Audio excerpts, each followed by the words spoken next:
আসসালামু আলাইকুম গাইস, সবাই কেমন আছে? আলহামদুলিল্লাহ আমি ভালো আছি। তো এখন আমি আপনাদেরকে একটা রেসিপি দেখাবো। রেসিপিটা একদম সাধারণ, মানে আম আর চিনি এই দুইটা উপকরণ লাগতেছে। আমি জেলি বানাবো। এখানে আমি দুটো আম নিয়েছি আর হাফ কাপের একটু বেশি চিনি, কারণ আম প্রচণ্ড মিষ্টি, এই জন্য আমি চিনিটা পুরো 1 কাপ দিই নেই, হাফ কাপের একটু বেশি দিয়েছি আর কি। আর দুটো আম, তো আমি জেলি বানাবো।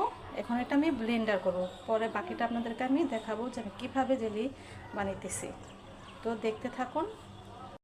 তো এখন দেখেন যে আমি আমটা ব্লেন্ডার করে ফেলেছি, একদম একেবারে অনেকক্ষণ, প্রায় 5 মিনিটের মতন ব্লেন্ডার করছি, যাতে কোনো আঁশ না থাকে, এটা ছাকতে হবে না।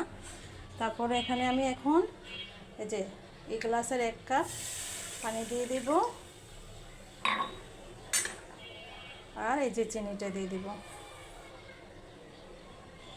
তো এখন এটা হতে থাকবে শিরাটা হওয়ার কিছুক্ষণ পর আমি আমের কাপটা দিব। আমি যে আমটা যে ব্লেন্ডার করে রেখেছি, এটা আমি শিরাটার মধ্যে ঢেলে দিচ্ছি।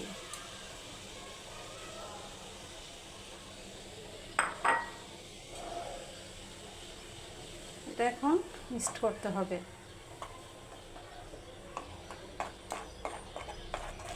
এটা আপনার কমপক্ষে 10 মিনিট আপনার নাড়তে হবে, তাহলে আপনার আমের যেটা হয়ে যাবে। তো এই পর্যায়ে দেখেন এটা অনেকটা ঘন হয়ে আসছে, দেখতে পাচ্ছেন?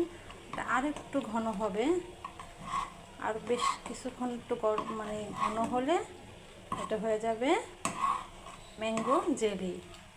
এটাতে আমি শুধু আর একটা উপকরণ দিব, সেটা হলো সিরকা। সিরকাটা দিলে না, নষ্ট হবে না, আপনি যে কদিন রেখে খেতে পারবেন। এটা আমার আরেকটু ঘনত্ব করতে হবে, তারপর আমি বাকি একটু সিরকা দিয়ে তারপর একটু নাড়া দিয়ে নামিয়ে ফেলবো। আমার জেলিটা হয়ে আসছে, এখন আমি একটু সিরকা দিয়ে দিচ্ছি, যাতে এটা নষ্ট না হয়, যে কদিন খাওয়া যায়, একদিনে তো সব খাওয়া যাবে না। দেখছেন কতটা ঘনত্ব হয়ে আসছে। তো এই পর্যায়ে কিন্তু আমার জেলিটা প্রায় হয়ে গেছে। এখন এটা আমি নামিয়ে এটা একটা বাটিতে সার্ভ করবো, পরে ঠান্ডা হলে আমি বোমে ভরে রেখে দেবো। তারপর আপনারা সবাই এটা রুটি দিয়ে খেতে পারবেন।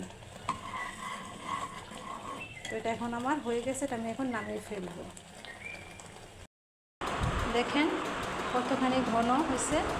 এটা ঠান্ডা হলে আরও ঘন হয়ে যাবে।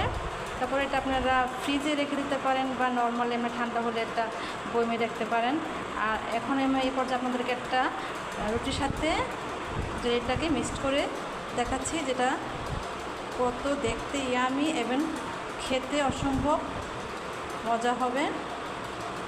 তো আপনারা সবাই ট্রাই করবেন এই আমের সিজনে আমের জেলি বানিয়ে খাওয়ার জন্য। রুটি দিয়ে খুব টেস্ট হবে, মজা হবে। তো এই তো আমার জেলি হয়ে গেছে ফাইনালি।